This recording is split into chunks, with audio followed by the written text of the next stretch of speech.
Assalamualaikum warahmatullahi wabarakatuh.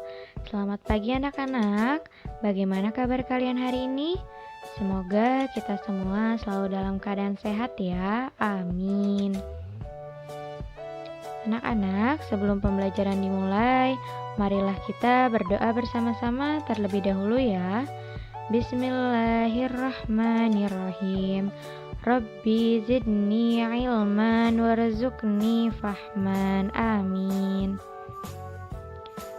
Nah, walaupun kita belajarnya di rumah, jangan lupa untuk selalu sholat duha dan murojaah Quran surat Al-Lail sampai Al-Balad ya. Hari ini kita belajar tema 3, mengenal benda di sekitarku, subtema 4, keajaiban perubahan wujud di sekitarku, pembelajaran 1, 2, dan 3.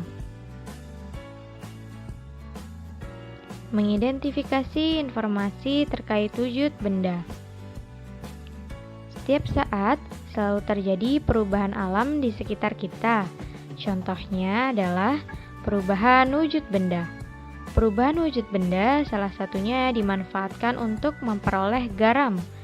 Kalian tentu sering menggunakan garam, bukan? Perubahan wujud apa sajakah yang terjadi pada proses pembuatan garam? Marilah kita baca penjelasan berikut. Nah, anak-anak, apakah kalian pernah melihat proses pembuatan garam? Proses menghasilkan garam. Garam terbuat dari air laut. Di pinggir pantai, petani garam membuat ladang garam. Ladang garam ini berbentuk tambak-tambak untuk menampung air laut. Nah, di sini ada gambar-gambarnya ya. Gambar-gambar petani garam di ladang garam. Proses menghasilkan garam. Yang pertama, di pinggir pantai, petani garam menyiapkan petak-petak tambak untuk menampung air laut. Air laut diambil menggunakan pompa dan dialihkan ke petak-petak. Yang kedua, setelah tambak garam dibuat, lalu diisi air laut dengan kedalaman tertentu. Air laut yang terkena sinar matahari akan menguap dan meninggalkan kristal-kristal garam.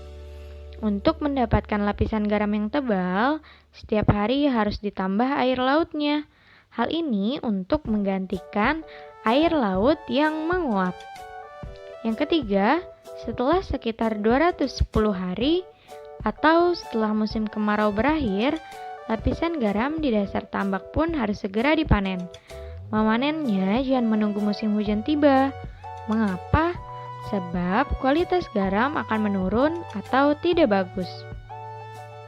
Yang keempat, garam-garam yang dipanen lalu dijual ke pabrik atau ditambah zat iodium dan dikirim ke daerah-daerah.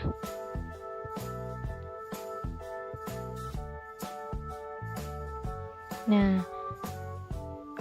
pada proses pembuatan garam, ada perubahan wujud menguap dan ada perubahan wujud mengkristal. Mengidentifikasi sikap bersatu. Berilah tanda centang pada kotak di samping gambar yang menunjukkan sikap bersatu dalam keluarga. Di sini sudah ada tanda centangnya ya. Jangan lupa dikerjakan di buku tema halaman 183. Pemanasan global. Anak-anak, apakah pernah mendengar istilah pemanasan global?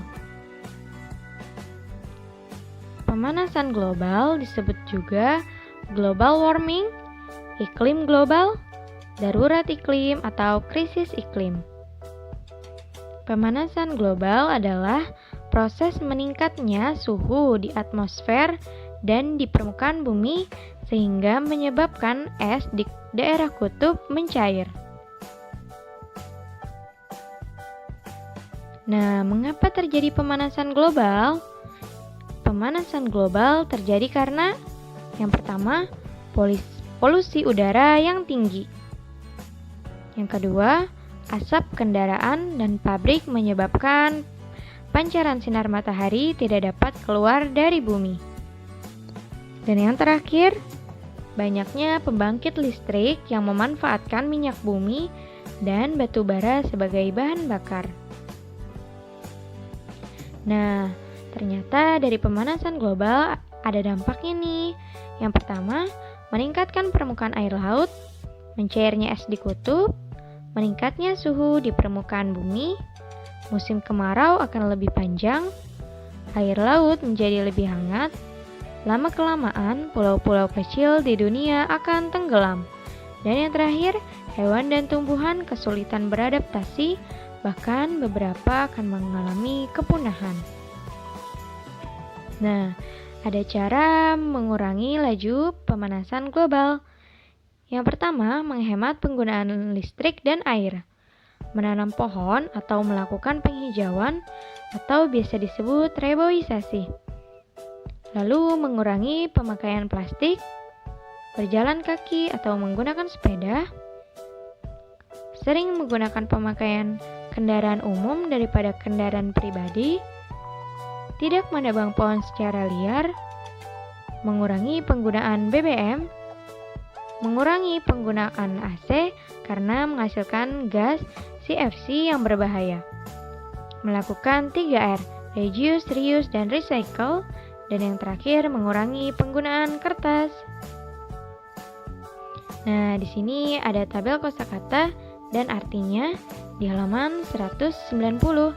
Jangan lupa diisi ya. Kosakata pertama yaitu global warming, yang artinya pemanasan global. Yang kedua, polusi, yang artinya asap. Yang ketiga, suhu, yang artinya udara atau panas. Yang keempat, adaptasi, yang artinya cara makhluk hidup bertahan hidup. Dan yang terakhir, transportasi, yang artinya kendaraan. Konversi satuan waktu. 1 jam sama dengan 60 menit.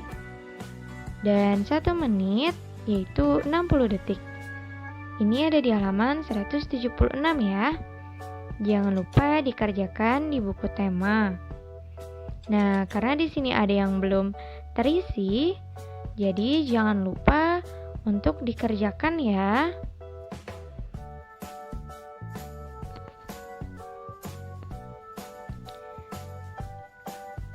Konversi satuan waktu selanjutnya ada di halaman 191. Jangan lupa juga untuk ditulis di buku tema. Masih tentang jam dan menit. Tadi 1 jam yaitu 60 menit dan 1 menit 60 detik.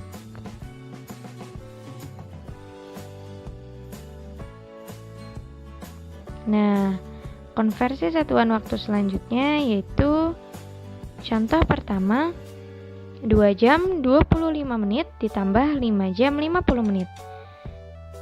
Caranya adalah 2 jam ditambah 5 jam, yaitu jam ditambah jam dahulu, lalu dijumlah sama dengan 7 jam.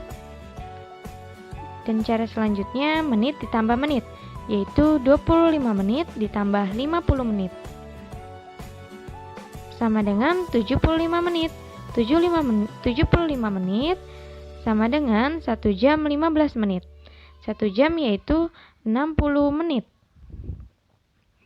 Jadi 2 jam 25 menit ditambah 5 jam 50 menit adalah 7 jam ditambah 1 jam 15 menit sama dengan 8 jam 15 menit.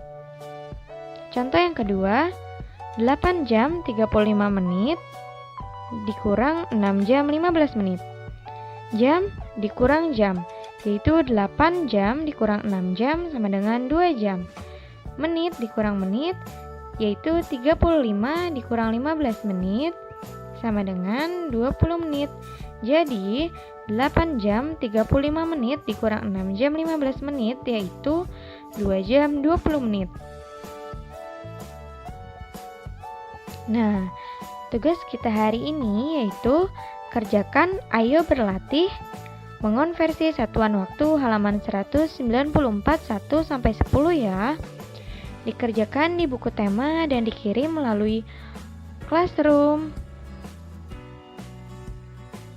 Nah, terima kasih anak-anak.